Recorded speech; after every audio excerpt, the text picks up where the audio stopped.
नमस्कार, मी नंदेश केडेकर. माझे कोकणच्या प्राईम टाइम बुलेटिन मध्ये आपल्या सर्वांचं स्वागत. पाहणार आहोत आजच्या ठळक घडामोडी.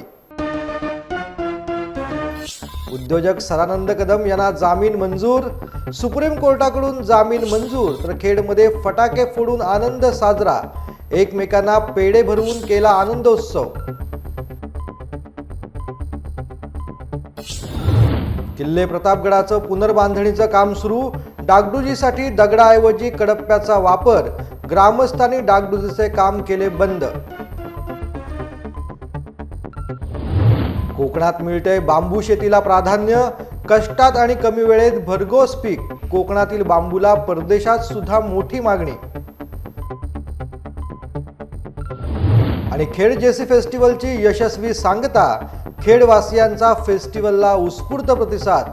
जेसीआय खेडने मानले खेडवासियांचे आभार. पाहूया सविस्तर वृत्त. दापोली येथील साई रिसॉर्ट प्रकरणी आमदार अनिल परब यांचे निकटवर्तीय सदानंद कदम यांना सोमवारी सुप्रीम कोर्टाने जामीन मंजूर केलाय. तब्बल 11 महिन्यानंतर त्यांना जामीन मिळालेला आहे. त्यांच्या समर्थकांनी खेड शहरात यावेळी जल्लोष केलाय. सदानंद कदम यांना 10 मार्च 2023 रोजी 4 तासांच्या चौकशीनंतर ईडीनं अटक केली होती. रत्नागिरी जिल्ह्यातील दापोली मुरुड येथील साई रिसॉर्टच्या बेकायदा बांधकाम आणि संशयास्पद खरेदी विक्री प्रकरणात सदानंद कदम यांना अटक झाली होती. ईडीचे अधिकारी 10 मार्च 2023 रोजी सकाळी 7:30 वाजता कुडोशी येथे अनिकेत फार्म हाऊसवरतीच म्हणजे सदानंद कदम यांच्या निवासस्थानी दाखल झाले होते. त्यानंतर सदानंद कदम यांना ताब्यात घेऊन ते पथक मुंबईच्या दिशेने गेले होते आणि त्यानंतर त्यांना अटक करण्यात आली होती. 11 महिन्यांच्या न्यायालयीन लढाईनंतर सदानंद कदम यांना जामीन मिळालेला आहे. यापूर्वी ऑक्टोबर 2023 मध्ये मनी लॉन्ड्रिंग प्रतिबंधक कायद्याअंतर्गत PMLA विशेष न्यायालयाने त्यांचा जामीन अर्ज फेटाळला होता. त्या निर्णयाला कदम यांनी उच्च न्यायालयात आव्हान दिले होते. न्यायालयाने सुनावणी घेऊन निकाल 1 डिसेंबर रोजी राखून ठेवला होता. तो नंतर जाहीर करून कदम यांना दिलासा देण्यास नकार देण्यात आला होता. मात्र उच्च न्यायालयाच्या निकालाविरोधात सदानंद कदम यांनी सुप्रीम कोर्टात दाद मागितली होती. अखेर आज सुप्रीम कोर्टाने त्यांना दिलासा दिलेला आहे. या बातमीनंतर पेढा भरवत आनंद उत्सव साजरा करण्यात आलाय. दरम्यान खेड शहरामध्ये सदानंद कदम यांच्या समर्थकांनी जल्लोष केलाय. माजी आमदार संजय कदम आणि माजी नगराध्यक्ष वैभव खेडेकर यांनी एकमेकांना पेढा भरवून आपला आनंद उत्सव साजरा केलाय. खेडचे ज्येष्ठ उद्योजक सदानप्पा कदम हे गेले 10-11 महिने ईडीच्या कारवाईमध्ये नाहक त्यांना जेल भोगावं लागला. त्यांची चौकशी होत असताना त्यांनी दापोलीमध्ये साई रिसॉर्टसारखं एक चांगलं हॉटेल बांधलं. त्या हॉटेलच्या आणि हॉटेलच्या बरोबर हॉटेलमध्ये काम करणारे असंख्य आमचे मुंबईचे चाकरमानी जे त्यांना व्यवसाय नव्हता, रोजगार नव्हता, तिथं ते त्यांना रोजगार मिळत होता. ते रोजगार बुडवण्याचं काम महापाप या ठिकाणी किरीट सोमाई आणि किरीट सोमाईला माहिती देणारे त्यांचे काही जे नेते आहेत, जे बाम लावे आहेत, दाढीवाले आहेत, आग लावे आहेत, अशा लोकांनी ही सगळी या ठिकाणी चौकशीमध्ये सदानंद यांना अडकवलं आणि सदानंद ज्येष्ठ उद्योजकांना नाहक त्याच्यामध्ये ईडीचा जेल त्याच्यामध्ये भोगावं लागलं. आमच्यासारख्या असंख्य कार्यकर्त्यांचे, मोलमजूर गोरगरीब शेतकऱ्यांचे आशीर्वाद सदानंद कदम यांच्या पाठीशी होते आणि म्हणून आज त्यांची ईडीनं मुक्तता केलेली आहे. आणि म्हणून त्यांचा आनंद आज संपूर्ण कोकणामध्ये आणि कोकणामध्ये होत असताना सदानंद यांचं मूळ गाव हे खेड आहे. आणि म्हणून खेडमध्ये आज ही बातमी समजल्यानंतर सर्वच कार्यकर्त्यांनी, सर्वच समाजसेवकांनी, सर्वच व्यापाऱ्यांनी आज वेगळा पण आनंद साजरा करून इथे पेढे वाटले, बर्फी वाटले, इथं जिलेबी वाटली आणि मोठ्या प्रमाणामध्ये बाहेर फटाके वाजून खेडमधील प्रसिद्ध उद्योजक सन्माननीय सदानंद कदम यांना आज सुप्रीम कोर्टाने जामीन मंजूर केलेला आहे. गेले वर्षभर त्यांच्यावरती कारवाई झाल्यामुळे ते आर्थर रोड जेलमध्ये होते. परंतु एक उमदा तरुण एक उद्योजक या राजकीय याच्या बळी ठरला आणि खोट्या केसमध्ये त्यांना अडकवून ठेवण्यात आलं. या खेड शहरामध्ये आणि परिसरामध्ये सदाप्पांच्या माध्यमातून अनेक विकास कामं झाली, अनेक उद्योगधंदे उभे केले गेले. त्यांच्या माध्यमातून इथल्या अनेक तरुणांना रोजगार मिळाला, अनेक कुटुंब या ठिकाणी स्थिरस्थावर झाली. परंतु त्यांच्यावरती ही चुकीच्या कारवाईमुळे ही कुटुंब उद्ध्वस्त झाली होती. आज माझ्यासारखा तरुण व्यावसायिक, त्यांचा सहकारी या ठिकाणी अतिशय त्यांना आम्हा सर्वांना आनंद झालेला आहे की सदाप्पांच्या परत येण्यानं या खेड शहराच्या विकासाला चालना मिळेल. इथल्या उद्योगधंद्यामध्ये असलेल्या तरुणांना न्याय मिळेल आणि आमच्यासारख्या तरुण कार्यकर्त्यांमध्ये एक व्यवसायाचं त्यांनी बीज रोवलेलं आहे, त्याला चालना मिळेल. आणि म्हणून सदाप्पांना जामीन झाला त्याचा आनंद माझ्यासारख्या कार्यकर्त्याला आहे, माझ्यासारख्या उद्योजकाला आहे आणि खेड शहरातल्या अनेक व्यापाऱ्यांना देखील आहे. सदाप्पांना आणि सुप्रीम कोर्टानं देखील मी धन्यवाद देतो की सुप्रीम कोर्टाने ही त्यांचा जामीन या ठिकाणी मंजूर केलेला आहे. मी न्यायदेवता आहे, या न्यायदेवतेमध्ये देर आहे लेकिन अंधेर नाही. न्यायाला थोडासा उशीर होतो, सत्याला थोडासा उशीर होतो. त्या पद्धतीने सदाप्पाने या ठिकाणी जामीन झालेला आहे आणि आमच्या सर्व कार्यकर्त्यांमध्ये आनंदाचं वातावरण आहे. लोकसभेची निवडणूक अवघ्या काही महिन्यांवरती आलेली असताना काँग्रेस पक्षाला एकामागोमाग एक मोठे धक्के बसताना आपल्याला पाहायला मिळतात. काही दिवसांपूर्वीच काँग्रेसचे बडे नेते मिलिंद देवरा, त्यानंतर गेल्या आठवड्यात ज्येष्ठ नेते बाबा सिद्दीकी यांनी काँग्रेसला रामराम केला. हे धक्के अजून पचलेले नसताना आज काँग्रेसमधील आणखी एक वरिष्ठ नेते माजी मुख्यमंत्री अशोक चव्हाण यांनीही पक्षाला सोडचिठ्ठी दिली. अशोक चव्हाण यांनी काँग्रेस सदस्यत्वाचा राजीनामा दिलेला आहे. काँग्रेसचे महाराष्ट्र प्रदेशाध्यक्ष नाना पटोले यांना अशोक चव्हाण यांनी पत्र लिहिलं आहे. या पत्राच्या माध्यमातून त्यांनी काँग्रेस सदस्यत्वाचा राजीनामा देत असल्याचं जाहीर केलं आहे. भारतीय राज्यघटनेचे शिल्पकार महामानव बाबासाहेब आंबेडकर यांचं रायगड जिल्ह्यातील मुख्यालय असलेल्या अलिबागमध्ये भव्य स्मारक उभारावे अशी मागणी तमाम आंबेडकरी बहुजन समाजातर्फे करण्यात आली. रिपब्लिकन पार्टी ऑफ इंडियाचे अलिबाग तालुकाध्यक्ष सुनील सप्रे, जयप्रकाश पवार आणि ज्येष्ठ आंबेडकरी नेते यांच्या नेतृत्वात अलिबागच्या डॉक्टर बाबासाहेब आंबेडकर पुतळ्याजवळ आंबेडकर स्मारक संघर्ष मेळावा आयोजित करण्यात आला होता. या मेळाव्यास उपस्थित आमदार महेंद्र दळवी यांनी अलिबाग मुख्यालयी महामानव डॉक्टर बाबासाहेब आंबेडकरांचे भव्य दिव्य आणि देखणे स्मारक उभारणार असल्याची ग्वाही दिली. यावेळी सुनील सप्रे, भाजप नेते ॲडव्होकेट महेश मोहिते यांच्यासह तमाम आंबेडकरी बहुजन अनुयायी धम्मबांधव मोठ्या संख्येने उपस्थित होते. असं आहे, या संदर्भातलं नियोजन Alibag Republican party of India यांचे जे सर्व पदाधिकारी आहेत त्यांच्या माध्यमातून गेले 6 महिने या संदर्भातली चर्चा आहे. आत्ता आपण सभेच्या माध्यमातून जी भाषणं ऐकली त्याच्यामधून त्याचं इतिवृत्त आपल्याला निश्चित कळलं असेल. पण रायगडची राजधानी अलिबाग आहे, तिथला मुख्यालयातला मी आमदार असल्या कारणाने ज्या पद्धतीने मुरुडमध्ये आपण बाबासाहेबांचं अद्ययावत स्मारक खऱ्या अर्थाने आज 70 ते 75 काम आपण पूर्ण केलं आहे. त्याच याच्यावरती या मुख्यालय ठिकाणी अतिशय सुंदर असं भव्य स्मारक या ठिकाणी उभारणार हा शब्द मी आज या ठिकाणी दिलेला आहे. खरं तर याची बऱ्यापैकी पूर्तता कागदोपत्री मी स्वतःहून त्याचा पार केलेली आहे आणि म्हणून मी माझ्या भाषणामध्ये सांगितलं की या अलिबाग तालुक्याचे माजी अध्यक्ष कैलासवासी माजी अध्यक्ष गायकवाड यांचे जे प्रयत्न होते, यांची जी पराकाष्ठा होती त्याला न्याय देण्यासाठी ही जी समिती आता सप्रे आणि त्यांचे सगळे प्रमुख कार्यकर्ते या ठिकाणी आज एकजुटीने काम करतात, त्याला खऱ्या अर्थाने न्याय देण्यासाठी अलिबागच्या मुख्यालय ठिकाणी येत्या काही दिवसातच खऱ्या अर्थाने शासनाकडे त्याला मंजुरी घेऊन या ठिकाणी भव्य असं स्मारक आपण उभारणार. जावळी सातारा जिल्ह्यातील जावळी तालुक्यातील ऐतिहासिक किल्ले प्रतापगडावरील ध्वजबुरुजाच्या मुख्य भागाची सध्या पुनर्बांधणी सुरू केलेली आहे. मात्र या कामात दगडाऐवजी चक्क कडप्पाचा वापर होतोय. यामुळे इतिहासप्रेमी आणि प्रतापगड ग्रामस्थांनी संताप व्यक्त करत हे काम बंद पाडलेले आहे. किल्ले प्रतापगडाचा जागतिक वारसा स्थळांच्या नामांकन यादीमध्ये नुकताच समावेश झालेला आहे. त्यामुळे किल्ले प्रतापगडावरती होणारी सर्व कामे पुरातत्व विभागाच्या माध्यमातून होण्याची गरज असताना किल्ले प्रतापगडाचा समावेश केंद्र व राज्य संरक्षित स्थळांच्या यादीमध्ये नसल्याने निधीअभावी काम रखडलेले होते. पडझड झालेल्या ध्वजबुरुजाचं काम मागील 2 वर्षापासून सह्याद्री प्रतिष्ठान या स्वयंसेवी संस्थेच्या माध्यमातून लोकवर्गणीतून खाजगी ठेकेदार करत आहे. हे काम करताना ठेकेदाराचे मजूर दगडांऐवजी कडाप्पा बसवत आहेत.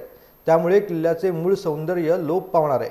त्यामुळेच त्या चुकीच्या पद्धतीने सुरू असलेल्या कामकाजाला विरोध करत शिवप्रेमीने हे काम बंद पाडले. नमस्ते, मी मृणाल चंद्रकांत उचेकर, राहणार प्रतापगड. आज सकाळी दिनांक 5/2/2024 रोजी किल्ल्यावर मी आलो. सकाळी बघितलं इथं की किल्ल्याच्या तटबंदीला टाईल्स लावल्या जातात. त्याच्यानंतरनं मी हे सोशल मीडियाच्या माध्यमातून आपले जे स्थानिक सगळ्यात ज्या सोशल मीडिया आहेत त्यांना हे टाकल्यानंतरनं 3 ते 4 तासामध्ये पुरातत्व खात्याने यांना काम बंद करायला सांगितलं. आणि सोशल मीडियाचे अतिशय मनापासून धन्यवाद. त्यांनी असंच सहकार्य असू द्या आम्हाला. धन्यवाद. प्रतापगडचा रहिवासी आहे. आज सकाळी आम्ही पूर्ण ग्रामस्थांनी प्रतापगडचा मुख्य चिलकती बुरुज आहे त्याची पाहणी केली.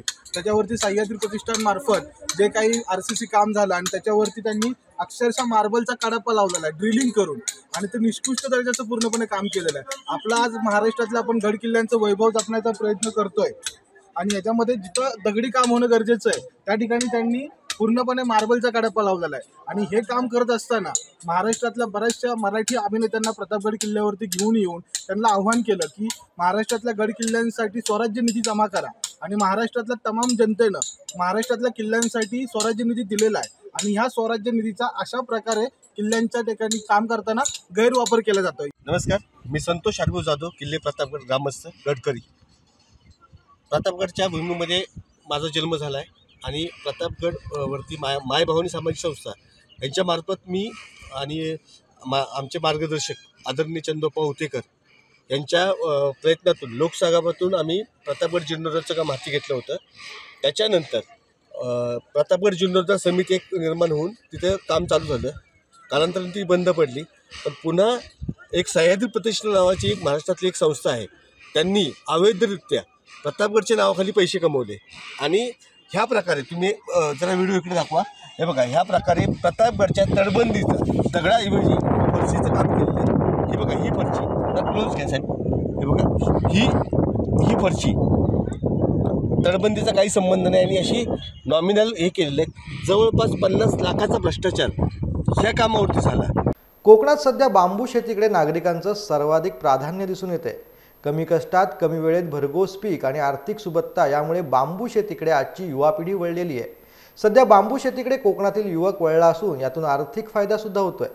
कोकणातील बांबूला राज्यात तसेच परदेशात सुद्धा मोठी मागणी आहे. त्यामुळे कमी खर्चिक असणारी शेती करण्यावरती नागरिकांचा सध्या भर आहे. त्यात 3 वर्षात बांबू उत्पादन होत असल्याने शेतकऱ्यांच्या हातात पैसाही येतोय. बांबू शेती केली आहे मी 2 वर्षापूर्वी केलेली आहे. 2 वर्षात मला बांबूपासनं सुरुवातीला थोडा 1 वर्ष हे झालं. 1 वर्षात बांबूची निगा भरपूर राखावी लागते. बांबूची म्हणजे जनावरं असतात. 1 वर्ष पूर्ण राखलं की दुसऱ्या वर्षापासून उत्पन्न चालू होते. जर मेहनत केली तर तसं दुसऱ्याच वर्षापासून उत्पन्न चालू होते बांबूचं. आणि 300 बांबू लावले होते. 300 बांबूपासून मला वर्षाला साधारण आता वर्षाला 1 लाख रुपये मिळतात. आणि नोकरी करण्यापेक्षा शेती केलेली चांगली आहे, अधिक उत्तम आहे. आता बांबूचा दर हा शेकडा 6,000 रुपये आहे सध्या. तोडून काठी दिली तर 6,000 रुपये आहे.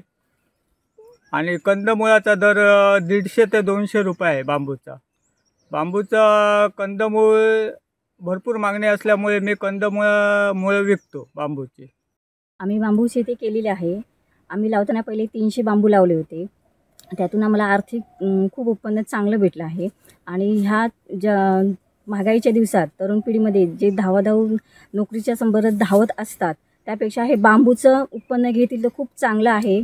आणि आपल्या इकडे कोकणात तर खूप चांगला प्रतिसाद पण आहे त्या बांबूमुळे. तुर्भे औद्योगिक वसाहतीमधील एका गोदामामधून नागरिकांच्या जीवाशी खेळ सुरू असल्याचा धक्कादायक प्रकार सध्या समोर आलाय. नामांकित कंपनीचे खाद्यपदार्थ आणि थंड पेय साठवून यावरील एक्सपायरी तारीख नवीन लेबल लावून बदलली जात होती. एक्सपायरी तारखेनंतर देखील नामांकित कंपनीचे खाद्यपदार्थ आणि थंड पेय विक्री करता यावेत यासाठी रसायन वापरून उत्पादन तारीख बदलून साठ्यातील उत्पादनाची छापील माहिती नवीन लेबल लावून बदलून याची विक्री करण्यात येत होती. मनसे सहकार सेना उपाध्यक्ष बाळासाहेब शिंदे यांच्या तक्रारीनंतर अन्न व औषध प्रशासन अधिकाऱ्यांनी छापा टाकत 10 तास गोदामाची तपासणी केली. यावेळी अन्न सुरक्षा मानक कायद्याची पायमल्ली केल्याचं आढळून आल्याने अधिकाऱ्यांनी 24 लाख रुपये किमतीची उत्पादने सील करून अधिक तपास सुरू केलाय. या विक्रेत्यावरती फौजदारी गुन्हा नोंद करून कठोर कारवाई करण्याची मागणी यावेळी मनसे सहकार सेनेतर्फे करण्यात आली.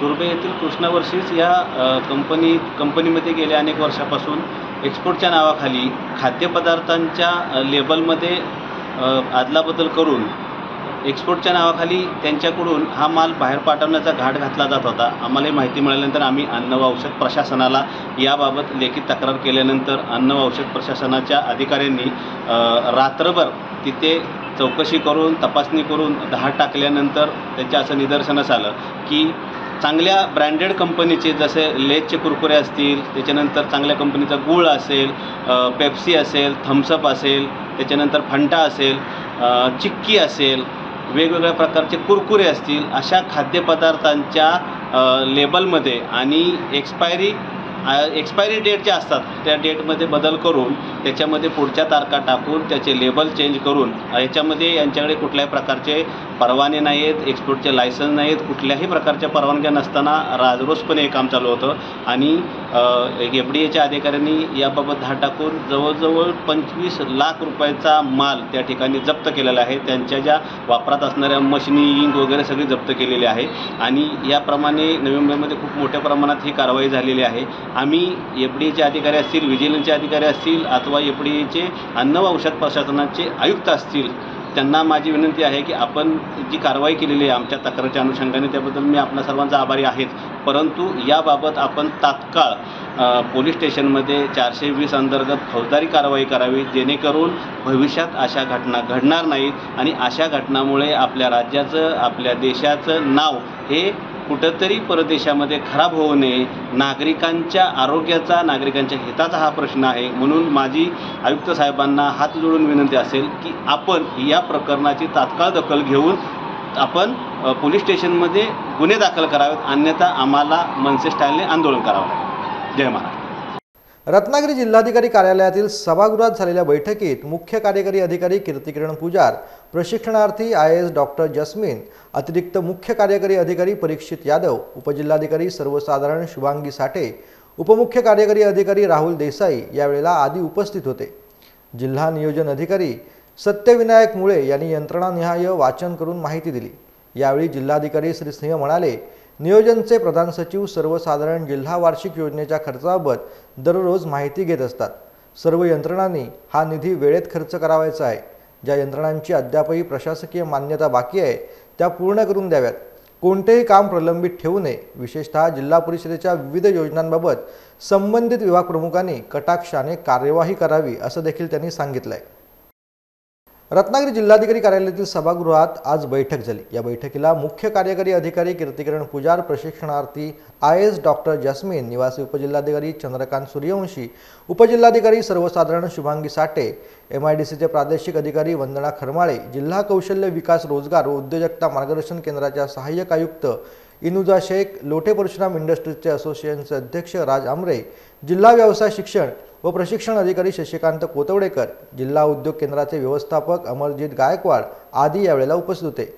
जिल्हाधिकारी श्री सिंह म्हणाले की कोकण विभागाचा नमो महारोजगार मेळावा 24 व 25 फेब्रुवारी रोजी ठाण्यात होत आहे. यामध्ये आपल्या जिल्ह्याच्या मेळाव्यात मोठा सहभाग हवा.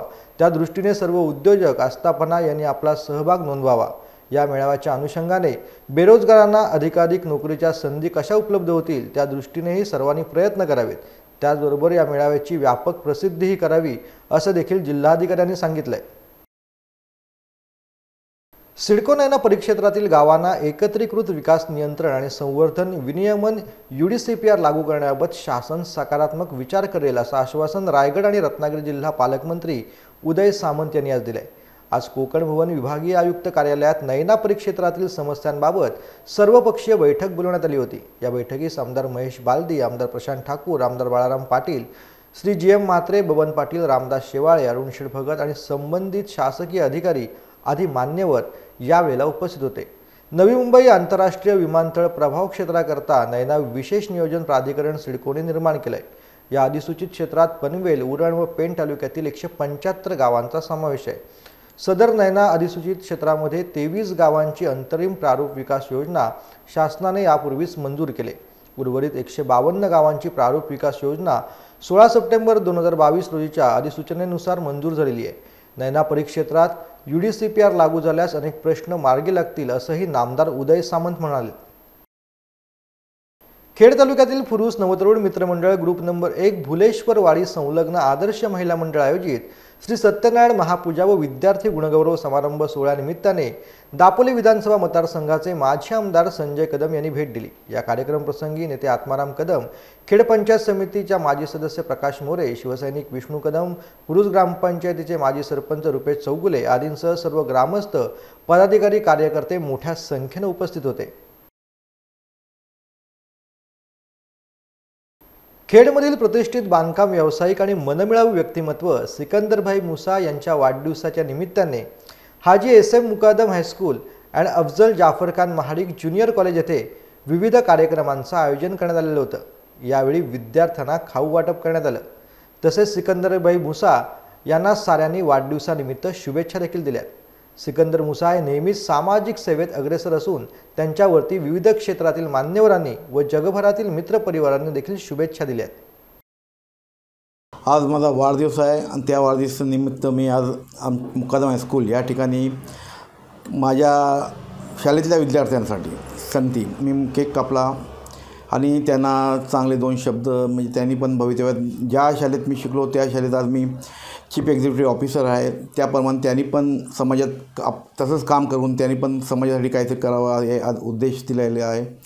मी आज सकाळपासून मला सर्व क्षेत्रातल्या लोकांचा वाढदिवसाच्या शुभेच्छाचं कॉल व्हॉट्सअपवर मेसेज येत आहेत, कारण मी आज सामाजिक क्षेत्रामध्ये जास्त चांगलं काम करतो आणि करायची माझी इच्छा आहे। कारण मला काहीतरी घडवायचं आहे, चांगलं घडवायचं आहे, चांगले म्हणजे प्रकल्प आपण सहकार्य करणार जेणेकरून आपला विकास कसा होईल, मुलांचा विकास कसा होईल, शहरी विकास कसा होईल त्याच्याकडे माझं लक्ष आहे। त्यासाठी मी कधी माझ्याकडे कोणी व्यक्ती जर आला आणि माझ्याकडे सहकार्य मागितलं तर मी कधी हजर राहीन आणि मी ते काम करीन।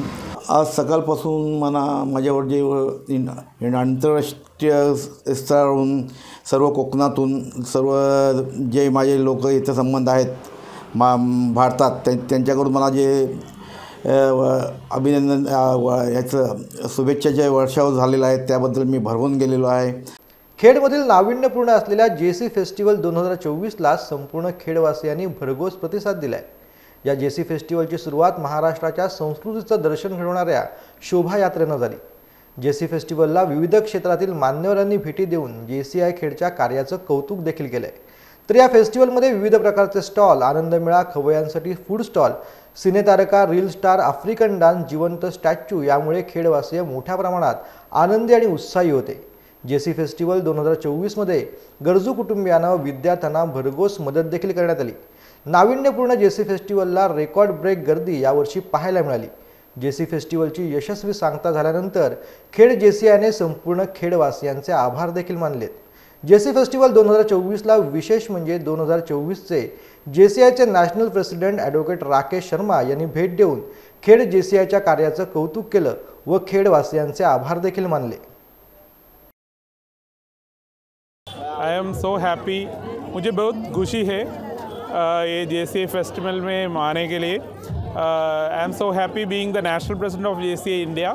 जेसीआई घर is organizing such a wonderful festival, such a wonderful all kind of festivities are assembled here, like the food corners are here, like all other commercial stalls are here.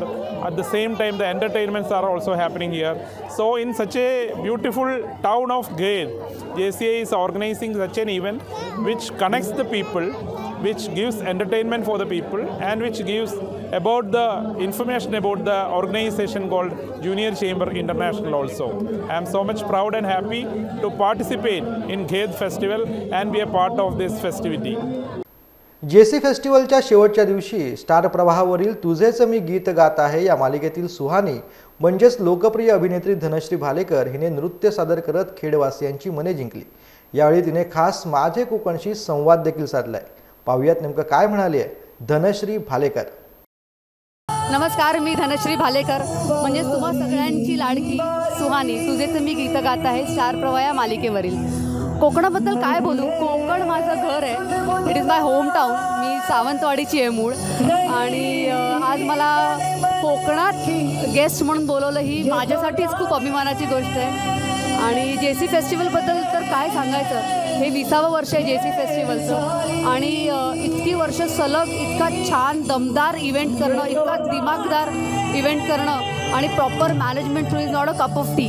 So ही खूप मोठी गोष्ट आहे। खूप सुंदर event झाला, such lovely audience and positive vibes, मला खूप आवडलं आणि थँक्यू पुन्हा एकदा Konkan JC festival to have me here आणि खूप प्रेम तुम्हा सगळ्यांना, थँक्यू। खेड जेसी फेस्टिवलमध्ये आलेल्या ज्युनियर सलमान खानने खेडवासियांसमोर परफॉर्मन्स करून चांगलेच मनोरंजन केलंय। ज्युनियर सलमान खानला पाहायला जेसी फेस्टिवलमध्ये मोठ्या प्रमाणात प्रेक्षकांनी गर्दी केली होती। ज्युनियर सलमान खानला खेडवासियांनी भरभरून प्रेम दिलं। त्याच्या समवेत सेल्फी काढण्यासाठी मोठी गर्दी देखील पाहायला मिळाली।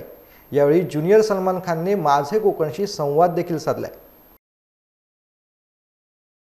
आणि माझे कोकण करून आपले हे चॅनल आहे, तर तुम्ही ते चॅनल बघा। केबलवरती येतं आणि टी व्हीवरती पण येतं आणि यूट्यूबवरती पण तुम्हाला बघायला भेटेल माझे कोकण करून। तर थँक्यू सो मच मला इकडे बोलायल्याबद्दल। खेडमध्ये तुमचे आभार आहे। लाइक करो, कमेंट करो, सब्सक्राइब करो चैनल को। बाकी खाली time do what I want to do man, don't trouble माता एंड पिता। Love you.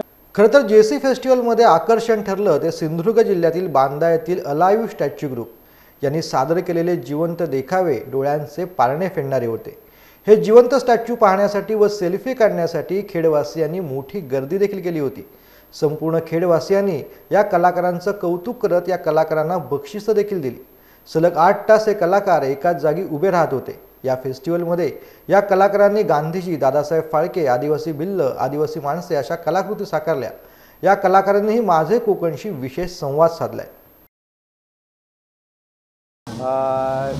मी इथे खेडमध्ये आलेलो। अलाइव्ह स्टॅच्यू ग्रुप ग्रुपचं नाव आहे। आम्ही बांद्यावरून आलो, सावंतवाडी तालुका। आम्ही अलाइव्ह स्टॅच्यू ग्रुप आम्ही वेगवेगळ्या ठिकाणी वेगवेगळे पुतळे सादर करतो। महोत्सवमध्ये, फेस्टिवलमध्ये वगैरे आम्ही स्टॅच्यू सादर करतो। वेगवेगळ्या कलरमध्ये करतो। ब्रांज असेल, गोल्ड असेल, सिल्वर असेल, ब्लॅक, व्हाईट, बऱ्याच प्रकारचे। तसेच या स्टॅच्यू म्हणजे याच्या मेन म्हणजे आम्ही 6 तास 8 तास एका जागेवर कलर घेऊन आम्ही राहतो आणि त्याचा आज आम्ही इथे खेडमध्ये आलो आहे। खेडमध्ये आम्ही 4 दिवस आम्ही कार्यक्रम केला आमचा। आम्हाला चांगला प्रतिसाद मिळाला या खेडमध्ये। आम्ही पहिल्या दिवशी गुरुवारी आम्ही गांधीजी केले, दुसऱ्या दिवशी आम्ही दादासाहेब फाळके केले, तिसऱ्या दिवशी आम्ही भिल्ल, आदिवासी भिल्ल म्हणतात तो केला आणि आज आम्ही 4था दिवस रविवार, त्या दिवशी आम्ही आदिवासी नृत्य केलं। 2, एक महिला एक पुरुष याने। आणि इथे खेडवासियांचं मी खूप खूप आभार मानतो। तसंच माझ्या कलाकार माझ्याबरोबर आहेत प्रशांत सावंत आणि उर्वेश पावसकर, हे यांनी सादरीकरण यांनी केलेलं आहे। मी मेकअप करतो, कधी अर्जंटली काय असेल तर मी पण राहतो। पण आज या खेडवासियांनी आम्हाला भरपूर प्रतिसाद दिला। आम्हाला म्हणजे खूप इथे खेडमध्ये चांगलं वाटलं येऊन। परत एकदा पुढच्या वर्षी जेसीने बोलवलं तर आम्ही नक्की येऊ। धन्यवाद। आता वेळ झाले माझे कोकणच्या प्राईम टाईम बुलेटिनमध्ये इथेच थांबण्याची। मात्र तुम्ही कुठेही जाऊ नका, पाहत राहा फक्त माझे कोकण।